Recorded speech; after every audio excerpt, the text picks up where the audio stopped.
This video shows how to buy shares of Modiv Industrial Inc., a company focused on light industrial and logistics properties listed on NASDAQ under the ticker MDV. This is an educational guide and not financial advice. Always research and consider risks before investing.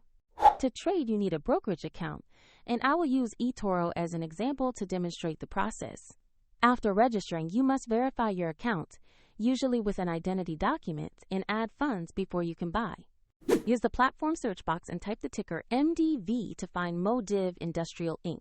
Select the result that shows MDV on NASDAQ to open the correct asset page.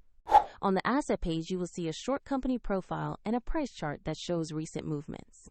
Double-check the company name, NASDAQ listing, and the ticker MDV to confirm it is the right stock. To invest, click Invest, enter the amount you want to purchase, and review the order details, including fees, before confirming. If the market is closed, your order may queue or execute at the next market opportunity, and if you lack sufficient funds, the platform will prompt you to add money before final confirmation.